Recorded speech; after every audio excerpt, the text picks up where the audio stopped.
the Boites Group's strongest and most valuable asset. You, right? It begins with you and me, right? So the GT starts with our transformation as a people into the best possible versions of ourselves that we can actually be. And not just as Aboiti's team members, but as human beings. Core behaviors of a transformed A person can be grouped into many areas. I'll talk about 10. Right? And these are: be more open, be more entrepreneurial, more synergistic, obviously more innovative, be smarter, we need to move faster, simpler, make things simple, right? Simple, simplify. Articulate better, part of simplification. Be purpose-driven, have a purpose in what you're doing. What are you doing it for, right? Have a purpose. Most importantly, have fun. Right? Without fun, nothing's gonna happen. Every Aboitiz member is someone who contributes to the empowerment and evolution of each of their business units and communities. Yet, each one is challenged to be someone better. Becoming an A+ is simply becoming a better member, a better colleague, a better citizen, a better person. Such is the goal and the challenge for every Aboitiz member in the country. Hi, I'm Dante Puliescas. I am the President and the Chief Operating Officer of the Ener Zones. Well, I was excited, but it was tough because I know my wife, she doesn't want us to be, and I'll be assigned in other places for a long time.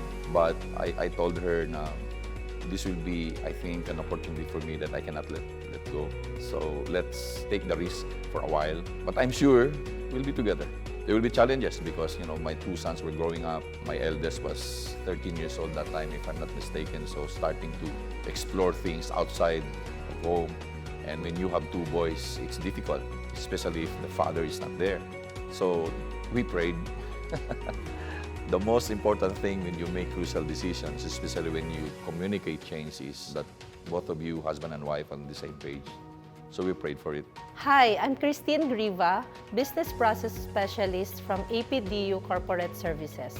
I started in the Boites Power at the Subic Ener Zone as an OJT for 6 months before finally joining as a regular employee in revenue management and customer service under AP for 10 years. I experienced being a teller, travel coordinator, executive assistant, among others, and I love every bit of my job. But then, I was offered an additional function as a business process specialist. For 2 years, in the temporary position, that was where I felt extremely challenged because I had a boss that was very tough. Yet in my 3rd year, I decided to stay at BPM full-time. It was a very challenging and difficult 5 years. Despite the challenges, an A+ member will find a way to improve through an open mind, a transformative mindset, and innovative solutions. To make the long story short, we are here. So 1 year after that I was assigned here, we relocated here, all of us. And changes in the family also, came in. Like, when our 2 boys graduated from college and then they decided to get married, it's another communication thing that you have to really be very, very clear about, especially for guidance for the changes that will happen. And communication is really vital, not just here in company, not just in your professional life, but even in your personal life. You have to be very, very clear about it, right? And of course, be ready to be vulnerable, because there will be tough questions that will be asked. You should, be honest about yourself if you cannot answer it or not. And that's one part of, putting yourself, being vulnerable. And that's how you can communicate things squarely and honestly and sincerely. Walang plastikan. It was very difficult to do my job back then. No one would want to work with us. In my 5th year, I planned to be transferred back to Subic Ener Zone because my previous boss retired. I was also confused as to the future of BPM. More importantly, Our leaders also spoke to me and encouraged me to stay on. I prayed about it and decided that I would stay. Thankfully, when our new team leader, Dexter, was introduced to us, he had a vision for our department. Together, we transformed BPM. One word, trust. Trust your management team. Trust your boss. Trust your CEO. Because they won't make any decision that will, destroy this century-old company. And one thing that we have to that I can give them is don't lose that trust and that confidence in your leadership, because that's the only thing that can really guide you in your professional life.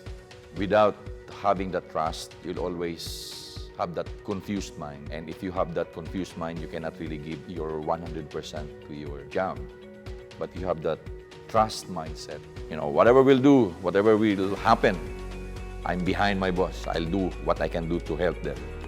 I think and then give your best, give your 100% to that. And don't lose hope, don't lose trust, don't lose confidence in your management team. I'm Ryan Griba, Engineering Group Head of Enerzones, and I'm the better half of Christine Griba. Several times kasi he's been with different team leaders. So she had several adjustments with this team leader. So there are times talaga na problematic siya about the work, about her team leaders, but being Christine, being his openness and she is really transparent. Kung ano yung nakikita mo sa kanya, siya yun. So I think that one benefits her, and she was able to build that kind of relationship naman with her TLs. Yung love and trust kasi is very important sa happiness, even on a personal or in the workplace. So I encourage them to share that with their family, with their best friends at work.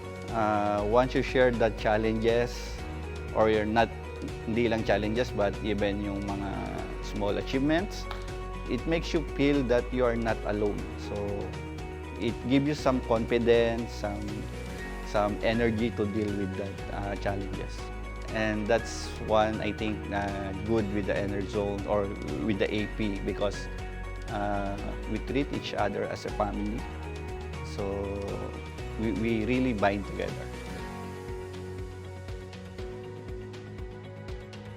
It was a very challenging journey, but I learned a lot, became wiser, and I can say I can bravely face life challenges.